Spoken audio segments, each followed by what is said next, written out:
Duygusal məsuliyyətləriniz və özgüvənlə əlaqəli mövzularınız bugün gündəminizdə yer ala bilər. 30 may tarixində gün ərzində göy üzündə Ay ilə Venera arasında 90 dərəcəli zorlayıcı açı dediyimiz kare açı aktiv olacağı üçün bugün bu açıdan ən çox təsir alacaq bürclər Günəş bürcü və yüksələn bürcü ilə daxil olmaqla Qoçlar, Tərəzlər, Xərçənglər və Oğlaqlar olduğu üçün bugün bu bürclər nələr yaşaya biləcəklərinə dair bir nəzərə yetirdiyimizdə onu deyə bilərəm ki, duyğusal olaraq özünüzü ifadə edərkən biraz çətinlik çəkə bilərsiniz, biraz zorluq yaşaya bilərsiniz. Bugün sevilmək istəyirəm, amma bunu ifadə etməkdə çətinlik çəkirəm kimi hisslər və duyğular bugün yaşaya bilərsiniz.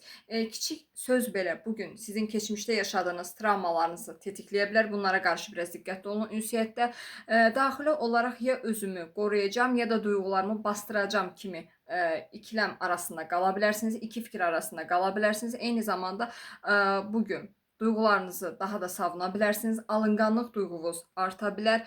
Münasibətlərdə, həm sevgi münasibətinizdə, həm də ikili münasibətlərinizdə bugün biraz gərginlik, problem və çatışmalar yaşaya bilərsiniz. Ona görə də bugün sevgi münasibətinizdə və ikili münasibətlərinizdə biraz səbirli və təmkinli olmağa çalışın.